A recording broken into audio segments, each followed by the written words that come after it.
Since we've been talking about in two governors, let me pose this question to our line panel.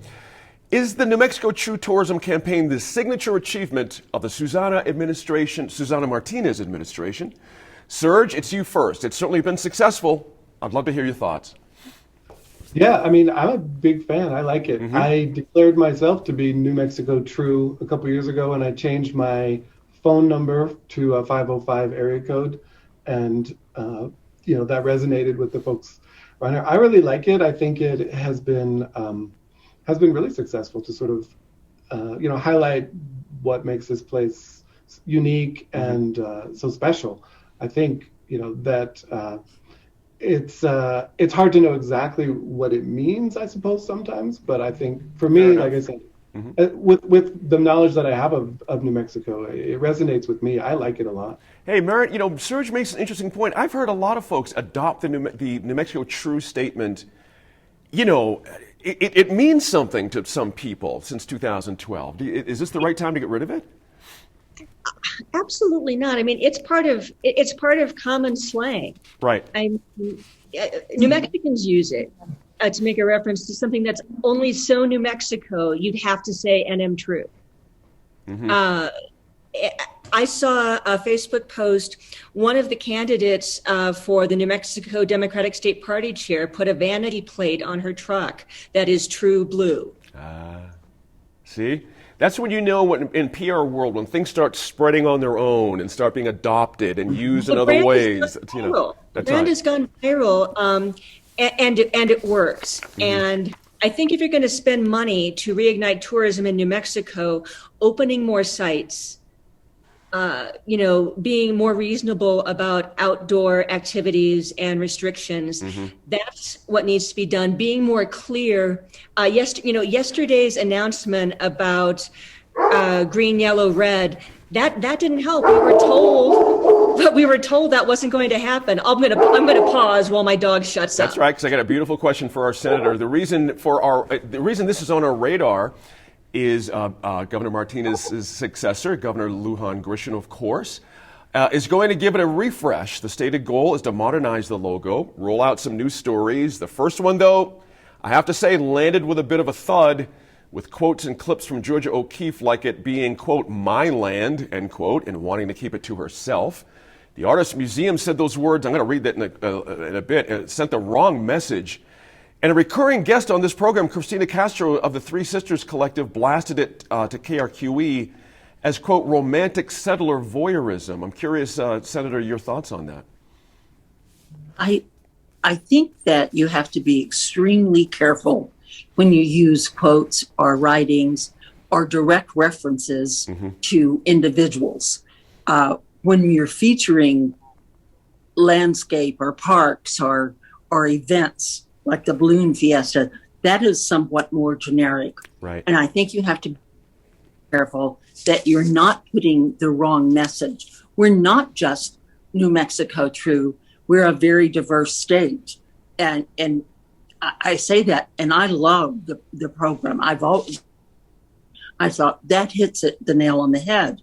And I had relatives in Texas who saw it and said, ooh, that's cool. And so I think we have to be extremely careful, though, about putting out the idea that we're so far back into history that we're back into colonial days, because we're not. We're very, very much part of the future. And I think that's the message we need to be sending. I think, Senator, just hit on something there. At some point, we have to start casting our eyes forward instead of backwards if we want to attract forward-leaning people. Serge, let me read you the quote from the Georgia O'Keeffe Museum. I'm still blown away by this.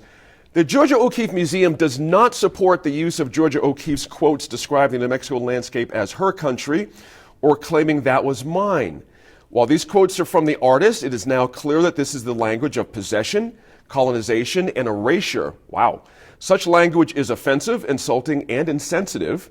We strongly discourage the use of these problematic phrases as well as, quote, O'Keeffe country, end quote, to promote tourism or represent northern New Mexico. Man, you're on the wrong track when one of our most famous museums are saying, no, we don't think that's the way to go, dude.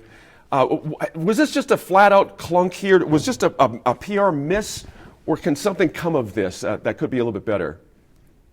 I mean, I think it was just straight up, let's go ahead and shoot ourselves in the foot out of the gate here. You know, I understand it was a PR company out of Texas, so maybe it's understandable why they just didn't get this. But it really is a missed opportunity to understand, you know, New Mexico is and has always been, you know, a land of, you know, lots of different cultures. Well, for many years, I should say, right? Has been a land of different cultures and different experiences, and celebrating those and celebrating all of that is, you know, what I think New Mexico True really is, rather than prioritizing the colonial voices and the colonizer voices and the idea of people showing up from away and saying, this is my place, this is where, you know, but really celebrating the voices and experiences of the folks who have been here for a long time, and those things, that history, that's, you know, what's true about this place, and that is something I think would resonate with people from around the country, from you know, the folks that we want to attract,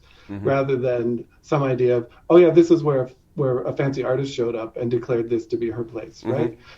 So I think it's an absolute misstep, but it also completely misses the point of what makes New Mexico such a special place, and the cultural history of New Mexico so, you know, interesting and should be attractive to folks who don't know what's going on here.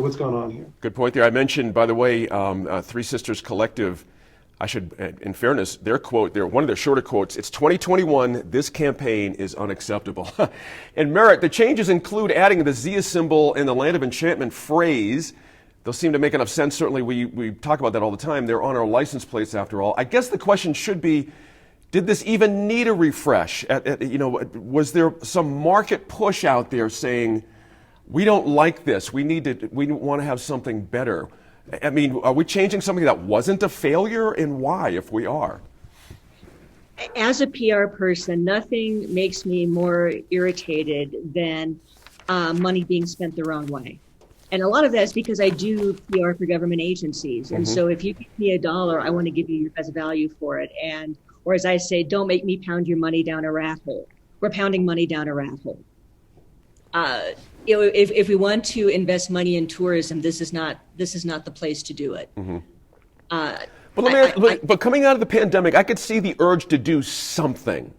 Would you agree with that? That maybe just amping up something, spending more money, just something. Right. But I think that the challenge is if we're going to bring more people to New Mexico, where are they going to go and what can they do? We don't have a really good answer there. What is it that we're selling? That's interesting. Senator, you want to go ahead? I'm sorry. Yes. I just wanted to say, open up the state. If you're inviting people to come and visit and spend money and be here, you got to have a place, as Merritt said, for them to stay, for them to eat, and nationally, we're great on COVID vaccinations, but we're still one of the states with the toughest restrictions on people and their participation. And you can't. Maybe that's a story. Vaccination distribution is New Mexico True. I mean, that's a great story to tell. Hey, I'm laughing, but not. It actually sort of is. So, Serge, let me get you in here too. You know, tourism, they're waiting to get back. They took a real hit last year. Let's be fair here. 2020 was lousy. You know, the reporting, there are thousands of people still not working in the industry. They had to do something to goose this thing along. Was this, I have to ask again, was this the right way to do it? I mean, I don't think this really is going to have a huge impact. I do like the minimalist ethos of the new branding, right? That's my own aesthetic is minimalism. I love that, right? But aside from that, it doesn't, you know, I don't think it's new. It doesn't really, it's not a boosting or a rebrand or, you know, kickstarting this. It's much of the same that we've seen before, which, you know, if that's been successful, great, but it's certainly not here's something new. Here's a new way to approach this, a new logo. I doubt anyone even notices that it's a new logo except for us. That's an interesting point there. And I have to say, you know, just to wrap this up, if the idea is these ads go out to the region, Texas, Oklahoma, Colorado, that drive-in marketplace, do they play outside the region? Do they, you know, what are we really spending our money on here? So there's lots of questions when it comes to these kind of things.